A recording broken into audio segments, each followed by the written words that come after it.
Hello दोस्तों, आज मैं final Destination blood lines movie का रिव्यू देने जा रहा हूँ। मौत को चकमा देना आखिर कब तक? हिंदू धर्म में जीवन के 16 संस्कारों का वर्णन है। जन्म से लेकर मृत्यु तक इनमें से अंतिम संस्कार को अक्सर गंभीरता से लिया जाता है, परंतु जितनी उमंग से शेष संस्कारों के वास्तव मनाए जाते हैं, उतनी ही चुप्पी और भय मृत्यु को लेकर आज भी कायम है। जबकि मृत्यु एक अपरिहार्य सत्य है, अनिवार्य और अटल। मृत्युंजय मंत्र की भूल भावना यही है कि मृत्यु सहज हो, जैसे पेड़ से पकी हुई ककड़ी बिना बिना पीड़ा के अलग हो जाती है। लेकिन सोचिए, अगर हमें यह पता हो कि मृत्यु में हमें खोज रही है, हमारी ओर बढ़ रही है, तो यही प्रश्नवाचक तनाव फाइनल डेस्टिनेशन फिल्म सीरीज की रचनात्मक नींव है। 2000 में शुरू हुई यह हॉरर थ्रिलर फ्रेंचाइजी एक ऐसी कल्पना पर आधारित है जिसमें मौत को एक अदृश्य शक्ति के रूप में दिखाया गया है, जो गलती से बच निकले हर व्यक्ति का हिसाब बराबर करती है। लेकिन फाइनल डेस्टिनेशन ब्लड लाइन इस बार एक कदम आगे है। छकाने वालों के लिए फिर लौटी मौत। इस भाग में कहानी सिर्फ एक व्यक्ति या समूह की नहीं, बल्कि पूरे वंश के खात्मे की है। दशकों पहले एक दुर्घटना में मात खा चुकी मौत अब उन लोगों की संतानों को भी नहीं बख्शती जो उस दिन बच गए थे। एक युवती को इसका पूर्वाभास होता है। उसकी नानी के पास कुछ पुराने उपाय हैं। क्या वे उसके परिवार को बचा पाएंगे? इस फिल्म में मौत अचानक नहीं आती, वह इंतजार करती है, निगरानी रखती है और फिर सबसे अकल्पनीय ढंग से प्रहार करती है। हमने अक्सर सुना है, कुत्ते की मौत मरना, अर्थात ऐसी मृत्यु जो न ध्यान में आए न सम्मान में। ठीक वैसे ही क्रूर, विभत्स और आकस्मिक मौतें हैं जिस इस फ्रेंचाइजी में। और इस बार तो कहना पड़ेगा, मेरे जैसा मजबूत दिल वाला दर्शक भी कुछ दृश्यों पर सिरह उठा। अमेरिका में इस फिल्म को आर रेटिंग मिली है। भारत में ए सर्टिफिकेट के साथ रिलीज किया गया है। आश्चर्य की बात यह है कि इनमें न कोई गाली है, न ही अश्लीलता।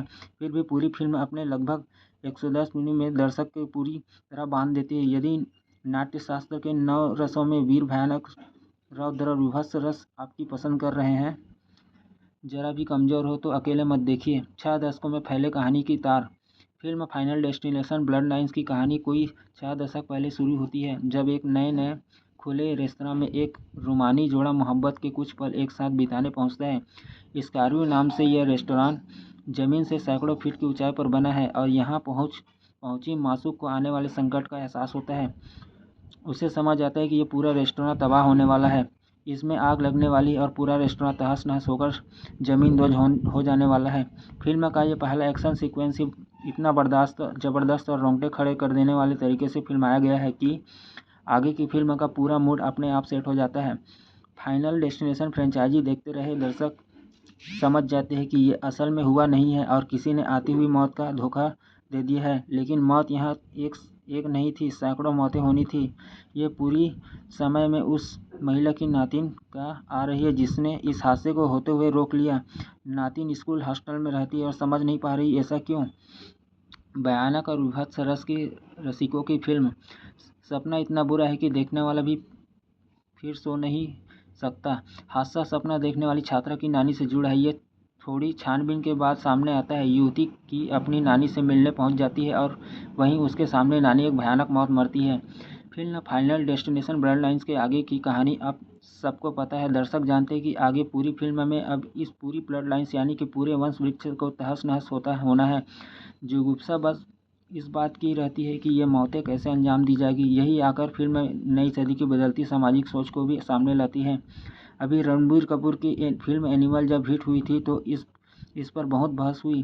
तब मैंने लिखा था कि बीते 25 साल से जो पीढ़ी विदेशी वीडियो गेम में सिर्फ ज़्यादा से ज़्यादा लोगों की हत्या करके खुश होती रही है, ये उसी पीढ़ी की फिल्म है। Film Final Destination blood lines भी उसी वीडियो गेम जनरेशन से लिया गया।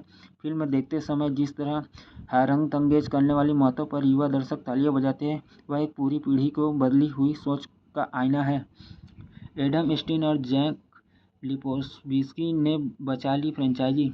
Film Final Destination Bloodlines के निर्देशकों एडम स्टीन और जैक लिपोवित्स्की की जीत इसी में है कि वे एक पूर्वानुमानित कहानी में भयानक और विभत्स रसों का नया घोल तैयार करने में सफल रहे हैं।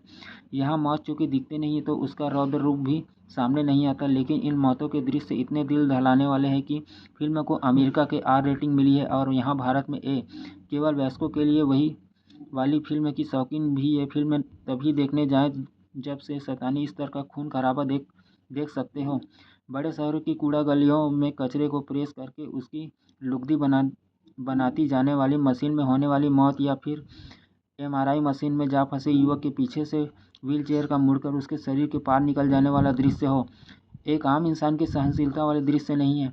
क्लाइमैक्स में वंश वृक्ष की आखिरी डालियाँ जब जमीन पर धराशायी होती है तो वहाँ की दिल दहला सकता है।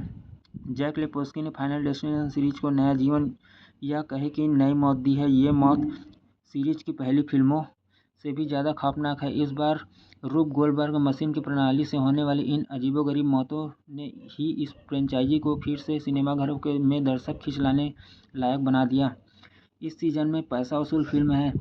फिल्म की कलाकारों में स्कूली छात्रा स्टेफनी का किरदार निभा रही कैटलीन सांटा जुआना का काम जोरदार है।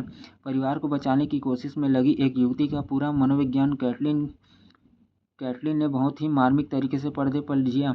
उसके भाई के रूप में टियो का काम भी अच्छा है। शुरू में दिखने वाले भाई का बाद में उसके साथ आना और उसे बचाने के लिए जोखिम में डालना फिल्म को भावनात्मक फ्रेंचाइजी में सबसे लोकप्रिय कलाकार टोनी टॉड है। ये फिल्म उन्हीं समर्पित है। टोनी अभी बीते साल नवंबर में लंबी बीमारी के बाद निधन हुआ। फिल्म अभी शरीर के साथ ही दिखने लगे, लेकिन उनके बोलने का लहजा यहाँ भी प्रभाव छोड़ने में सफल रहता है। क्रिश्चियन सोबाल्ट की सिनेमेटोग्राफी, सैब्रिना पिटे का संपादन और पहली बार इस फ्रेंचाइजी में म्यूजिक दे रहे टिम विन ने भी फिल्म को समग्र रूप से प्रभावशाली बनाने में बढ़िया योगदान दिया है। दोस्तों, ऐसे ही वीडियोस देखने के लिए वीडियो को लाइक, शेयर और चैनल को सब्सक्राइब जरूर करें।